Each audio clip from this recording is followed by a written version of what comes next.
जय श्री राधा रानी सरकार की, जय श्री कृष्ण भगवान की, जय श्री लक्ष्मी नारायण जी भगवान की, जय वैशाख मास महत्म्य की। मंदिर श्री बंसी वाले महात्मा यूट्यूब चैनल की ओर से आज हम आपको वैशाख मास महत्म्य के 7वें अध्याय की कथा को सुनाने जा रहे हैं, जो कि इस प्रकार है। देवऋषि नारद जी राजा अम्बरीश से कहने लगे हैं कि मिथिलापुरी का राजा यह अद्भुत चरित्र देखकर ऋषि के आगे हाथ जोड़कर खड़ा हो गया और कहने लगा है कि हे महात्मन, इस धर्म को विस्तार पूर्वक सुनने की मेरी इच्छा है, जिससे यह इक्ष्वाकु वंश का राजा मोक्ष को प्राप्त हुआ है। जो शिपकली की योनि भुगत रहा था, उसको आपने एक क्षण में उस योनि से मुक्ति दिलाई है। इसके बारे में मुझे और ज्ञान प्राप्त करना है। श्रुतिदेव महाराज कहने लगे हैं कि हे राजन, तुम धन्य हो कि युवावस्था में ही तुमको भगवान के प्रिय धर्म के लिए इतना प्रेम है। तुम्हारे मन में भगवान की परम सुंदर भक्ति है, ये जानकर मुझे अति प्रसन्नता हुई है। हे राजन, बहुत धर्मों के संचित शुभ कर्मों के बिना प्राणी की बुद्धि भगवान की कथा में नहीं लगती, अर्थात पहले के जन्म में जो पुण्य कर्म किए हैं उन सब का फल एकत्र होता है, तभी तो भगवान की कथा में मन लगता है, तभी तो भगवान की कथा प्यारी लगती है। इस युवा अवस्था में इतना बड़ा राज्य पाकर तुम्हारी ऐसी परम सुंदर भक्ति को देखकर मैं तुमको श्रेष्ठ वैष्णव मानता हूँ। इसलिए मैं यह श्रेष्ठ वैष्णव धर्म तुमसे कहता हूँ, जिसके श्रवण मात्र से प्राणी जन्म मरण के बंधन से छूट जाता है। जैसे प्रत्येक मनुष्य के लिए शौच, स्नान, संध्या, तर्पण आदि नित्य नियम कर्म हैं, वैसे ही वैशाख मास के भी कुछ कर्म हैं। वैशाख मास के धर्मों के समान और कोई धर्म नहीं है। जो कोई इन धर्मों का पालन नहीं करता, उनको स्वर्ग प्राप्त नहीं हो सकता। जैसे बिन राजा की प्रजा उपद्रवों से नष्ट हो जाती है, ठीक ऐसे ही वैशाख मास में भगवान की भक्ति नहीं करने से मनुष्य जन्म व्यर्थ चला जाता है।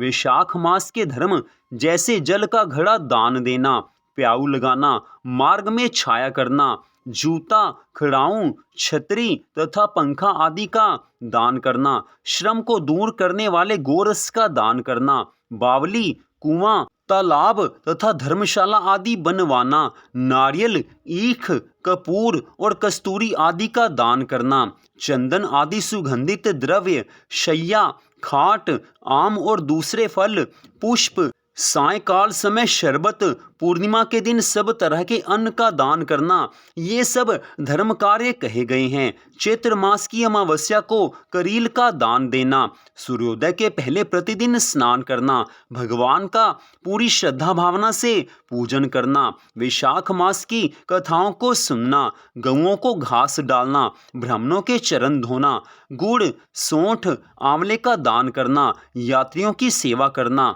ये सब धर्म कार्य कहे गए हैं, जिन्हें वैशाख मास में अपनी शक्ति के अनुसार अवश्य करना चाहिए। अगर भगवान ने सामर्थ्य दी है, अगर धन संपत्ति है, तो उसमें से कुछ न कुछ दान पुण्य के कार्य में अवश्य लगाना चाहिए। अगर धन संपत्ति की कमी है तो जल का दान तो कोई भी दे सकता है। भगवान से बढ़कर दयालु और कोई नहीं हो सकता। भगवान अंतर्यामी हैं, तीनों काल की बात जानने वाले हैं। भगवान को ये बात तो मालूम थी कि आने वाले कलयुग में लोगों के पास धन की कमी होगी, उनका अपने घर का गुजारा ही मुश्किल से चल पाएगा।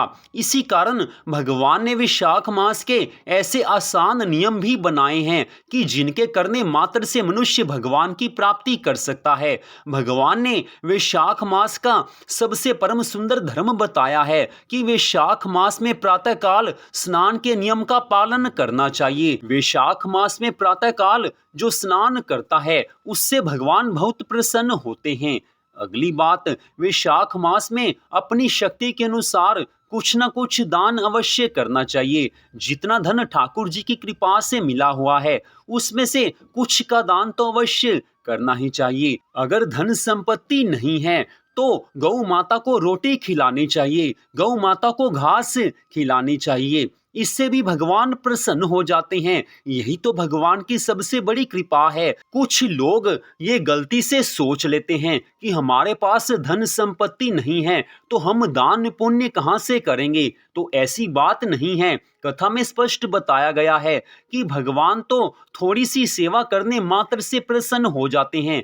वैशाख मास में प्रातः स्नान कर लिया, भगवान प्रसन्न हो जाएंगे। गौ माता को आपने कुछ भी खिला दिया, भगवान अति प्रसन्न हो जाएंगे। और उसके बाद वैशाख मास में आपने किसी को जल पिला दिया, उससे भी भगवान अति प्रसन्न हो जाएंगे। इन कार्यों में धन तो लगता ही नहीं है। भगवान अंतर्यामी हैं, भगवान को मालूम है कि सब लोगों के पास धन नहीं होता। इसी कारण भगवान ने वैशाख मास के धर्म ऐसे बनाए हैं कि जिनका पालन कोई भी आसानी से कर सकता है। यही तो भगवान की सबसे बड़ी कृपा है।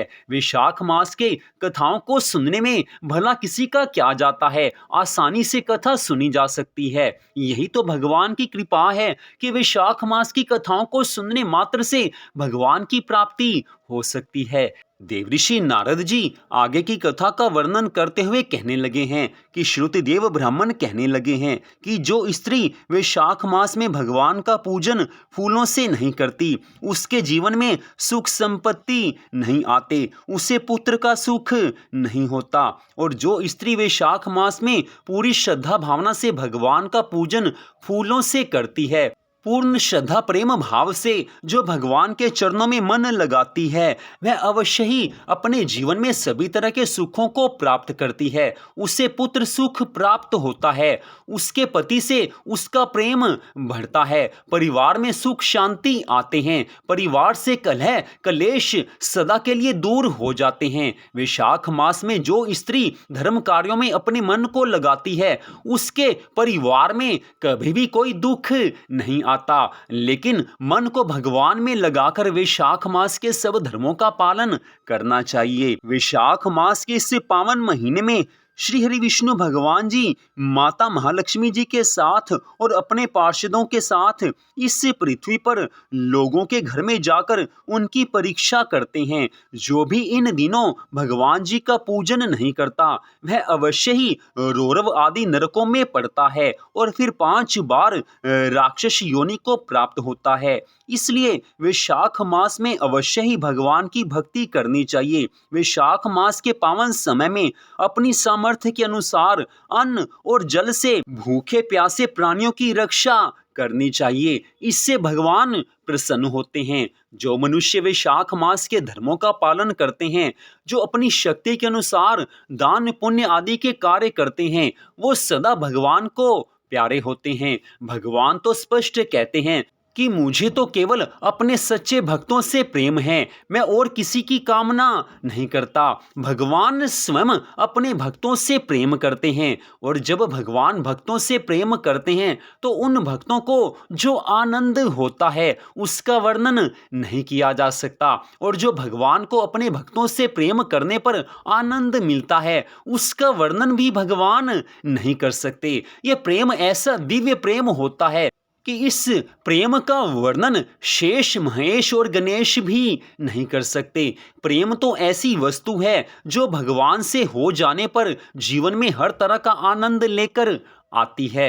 हम संसार से प्रेम करते हैं, इसी कारण हमें दुख प्राप्त होता है। हम संसार से प्रेम करके अपने आप को बुद्धिमान समझते हैं, लेकिन सच बात तो ये है कि जो लोग इस मनुष्य जीवन में भगवान से प्रेम करते हैं वही तो ज्ञानी हैं, वही तो पूरी तरह से बुद्धिमान हैं। क्योंकि मनुष्य जीवन प्राप्त करके भगवान की भक्ति करना, भगवान से प्रेम करना, यही तो मनुष्य जीवन का लक्ष्य है। जो इस लक्ष्य की ओर ध्यान देकर सदा भगवान से प्रेम करता है, भगवान की कथाओं से प्रेम करता है, भगवान की पूजा आराधना के समय जिसका मन भगवान के चरणों में लग जाता है, वही तो वास्तव में मनुष्य कहलाने के लायक है। 84 लाख योनियां भोग योनियां हैं, लेकिन मनुष्य योनि एक ऐसी योनि है कि जिसमें नवीन कर्म करके भगवान को प्राप्त किया जा सकता है। आजकल के इस संसार में आप किसी से भी पूछ लीजिए, हर कोई यही कहेगा कि हमें जीवन में बहुत से दुख मिले हुए हैं, हम जीवन में दुखी हैं, कई चिंताएं हमारे जीवन में हैं, हम परेशान रहते हैं। हर किसी की यही कहानी है। लेकिन बात असल में यही है कि अगर हमारा भगवान से प्रेम नहीं है, अगर हम सच्ची श्रद्धा भावना से भगवान की भक्ति नहीं करते, अगर हम शास्त्र की आज्ञा का पालन नहीं करते, तो ना चाहते हुए भी परेशानियां, दुख, चिंताएं हमारे जीवन में अपने आप आ ही जाएंगी। लेकिन अगर परेशानियों से बचना है, दुखों से बचना है, तो इसी क्षण से भगवान की भक्ति आरंभ कर देनी चाहिए। हर समय राधे कृष्ण, राधे कृष्ण, राधे कृष्ण ऐसे भगवान जी को याद करना चाहिए। या भगवान का जो भी नाम आपको प्यारा लगता हो, उसी नाम का जाप आप मुंह से बोलकर कर सकते हैं, या मन ही मन भगवान जी को याद करते रहें। सुबह शाम पूरी श्रद्धा भावना से भगवान का पूजन कीजिए, भगवान की कथाओं को सुनिए और भगवान को सदा याद करते रहिए। जिस तरह एक लोभी व्यक्ति को अपने धन से प्रेम होता है, जैसे काम वासना में फंसे हुए स्त्री पुरुषों को एक दूसरे से प्रेम होता है, जैसे छोटे बच्चे को खिलौनों से प्रेम होता है, ठीक ऐसा ही प्रेम अगर हमारा भगवान में हो जाएगा, अगर भगवान के चरणों में हमारी पूरी श्रद्धा भावना बन जाएगी, तो भगवान हमें प्यारे लगने लग जाएंगे। और जब भगवान प्यारे लगते हैं तो संसार की कोई भी वस्तु हमारे लिए अलभ्य नहीं रह सकती। भगवान से प्रेम हो गया तो समझ लेना कि जीवन के सभी दुख हमेशा के लिए दूर हो जाएंगे। दुख, चिंताएं, परेशानियां तो उसी समय तक हैं जब तक हमारा भगवान से प्रेम नहीं होता। जैसे ही भगवान से हमारा सच्चा प्रेम हो गया, उसी क्षण से भगवान हमारे दुखों को दूर करना आरंभ कर देंगे। हमारी सभी चिंताओं को, हमारी परेशानियों को भगवान स्वयं दूर करेंगे। यही बात श्रीमद् भगवद गीता में भगवान ने अर्जुन से कही है।